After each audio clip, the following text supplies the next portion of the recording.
Welcome to the deep dive. Today, we're going to be diving deep into environmental justice. We're going to be looking at what it is, Sounds good. kind of where this movement came from, Okay. and how we can kind of create a more just world for everyone. Awesome. Our guide for this deep dive is this presentation called Intro to Environmental Justice. Okay. And get ready for some eye-opening historical facts Right. and some surprising potential solutions along the way. I'm excited. Yeah, one stat you'll learn later on Yeah. even blew my mind. And trust me, I thought I was pretty well versed in this topic. Okay. But what's really cool is how this all ties into bigger issues of community engagement and health. Like, Yeah. it's all connected. It's fascinating how environmental justice isn't just about protecting nature, you know? Right. It really delves into the core of social justice, recognizing that every single person deserves to live in a healthy and thriving environment. Absolutely. And I love how this presentation starts with a powerful definition from Dr. Bunyan Bryant. He talks about creating sustainable communities where everyone feels confident that their environment is safe, nurturing, and productive. And he doesn't stop there. Right. He emphasizes that true environmental justice means people reaching their full potential without being held back by what he calls the isms. Yeah.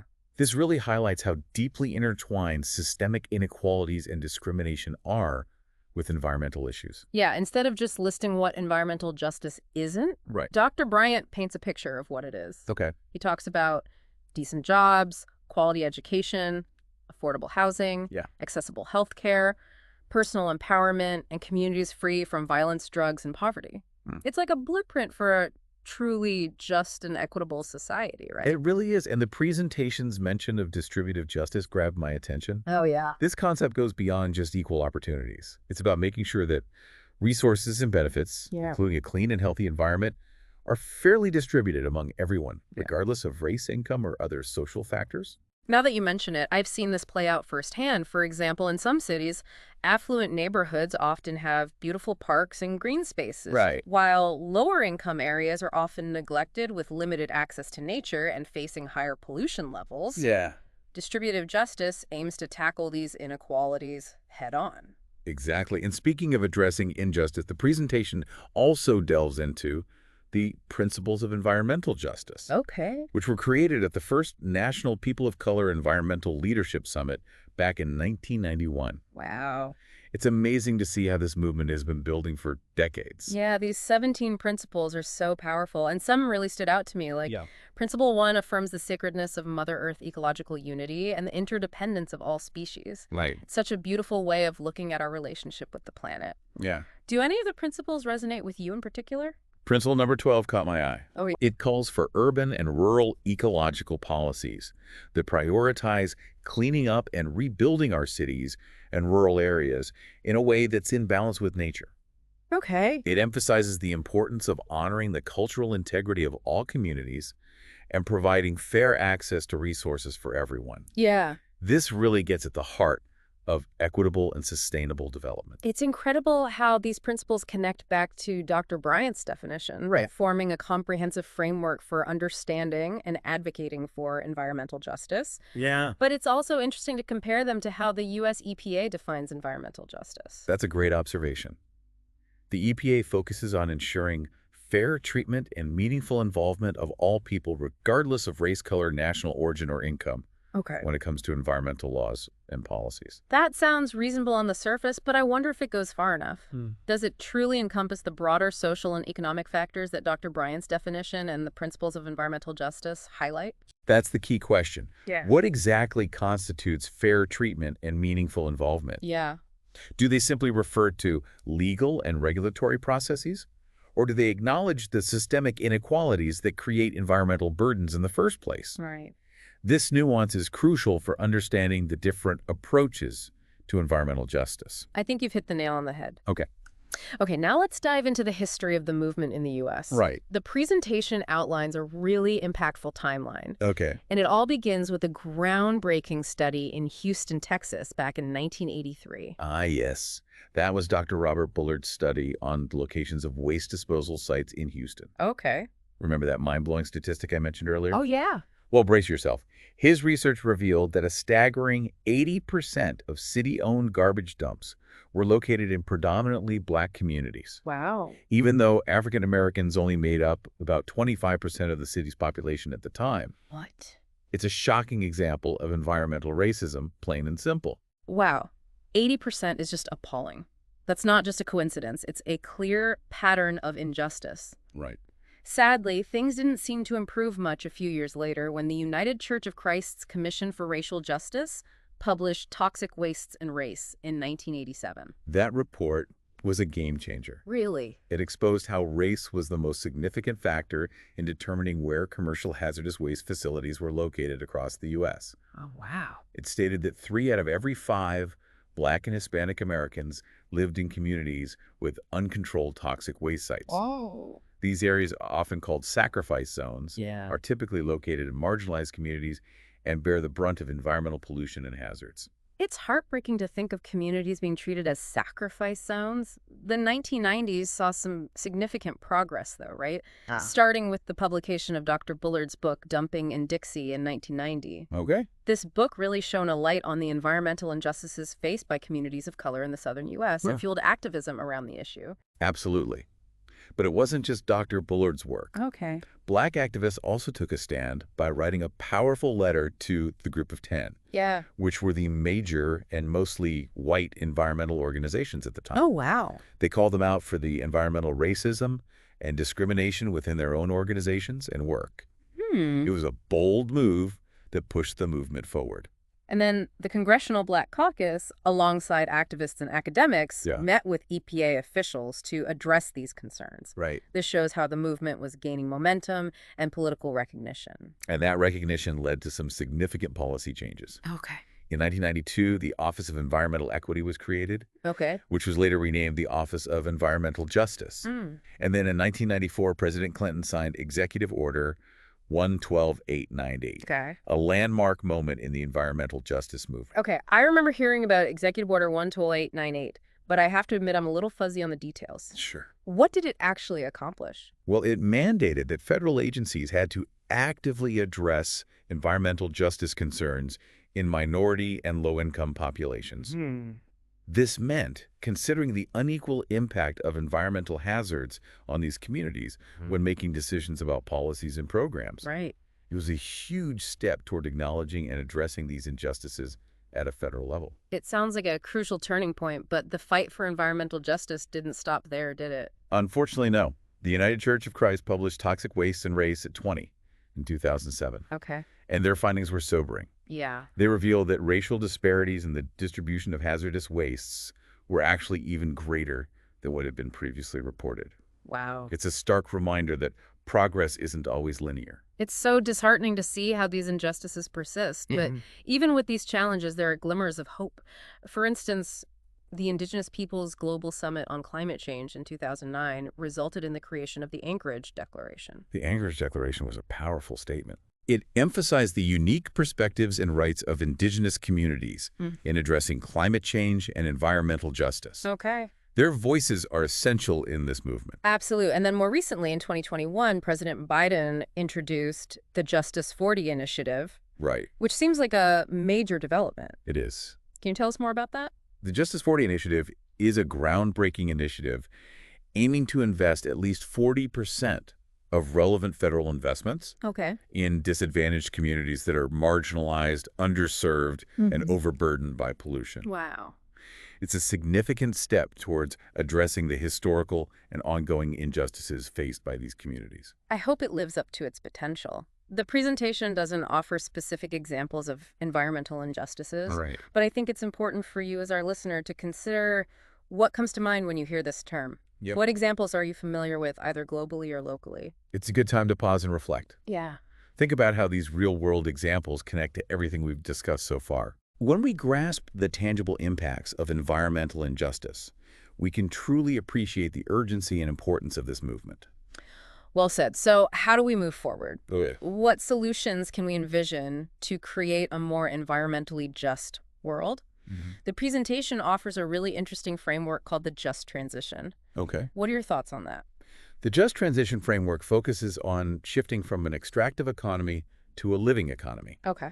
This involves recognizing that our current economic system, which relies heavily on extracting resources and exploiting labor, Right. is fundamentally unsustainable and unjust. Yeah. It's about creating a system that prioritizes the well-being of people and the planet over profit and endless growth. I like where this is going. Can you break down the just transition framework a bit further for us?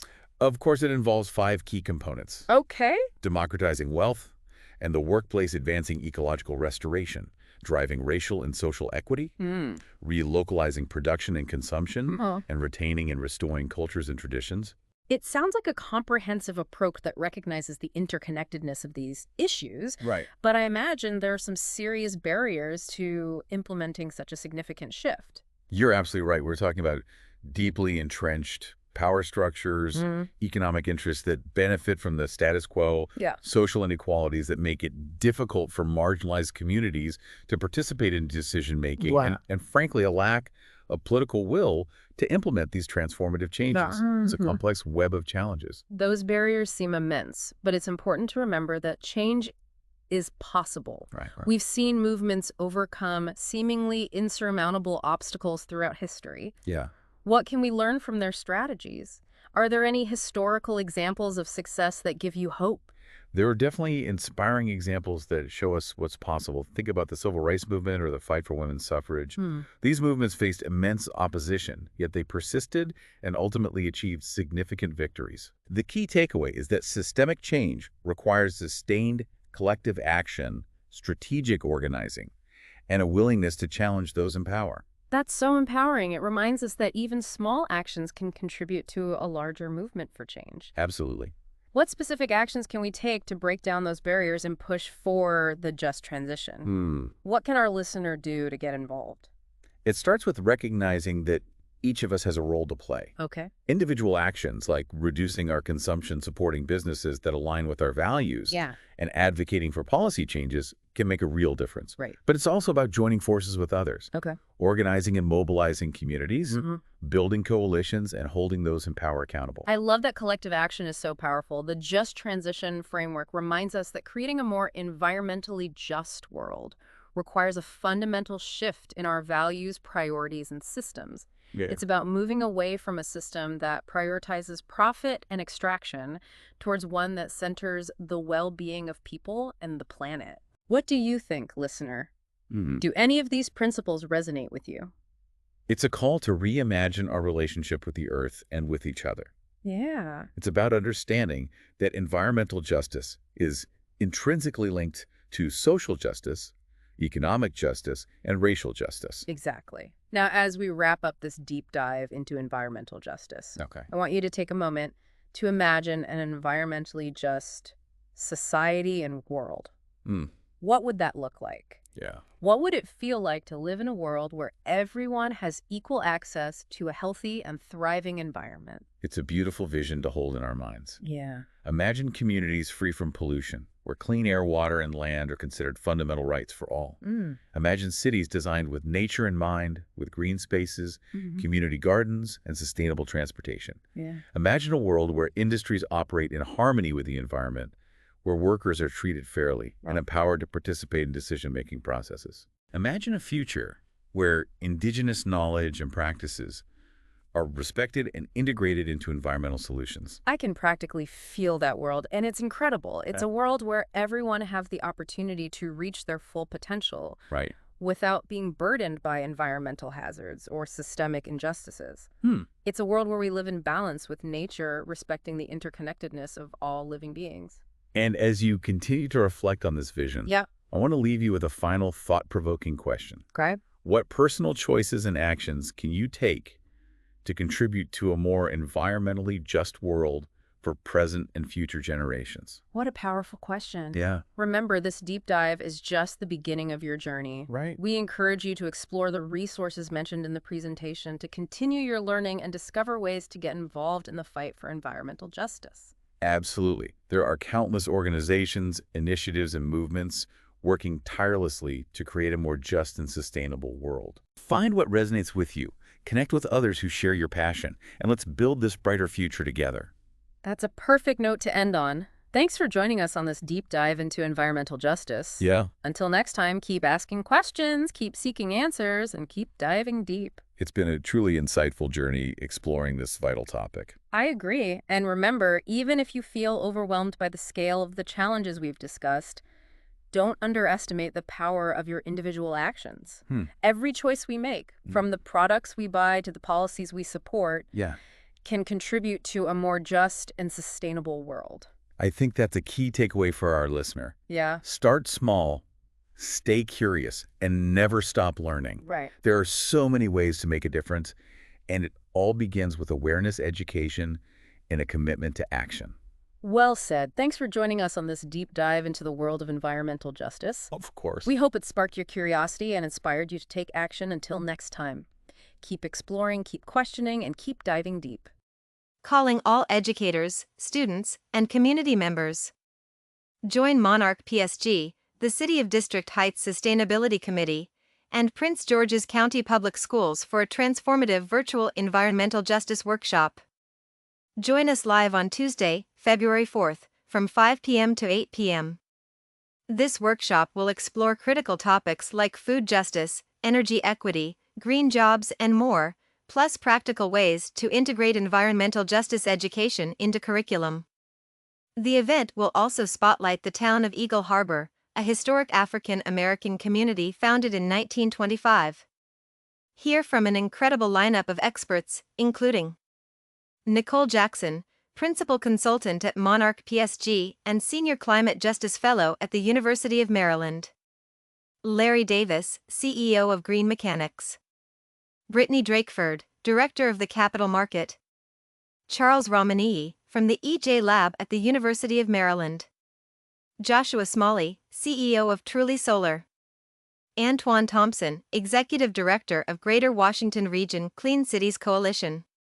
Yolanda Bonner, Associate Director from the Institute for Market Transformation. And Christina Kwok, Research Director at Unbounded Associates. Hosted by Antonio Hernandez from the Hip Hop Caucus, this is an event you don't want to miss.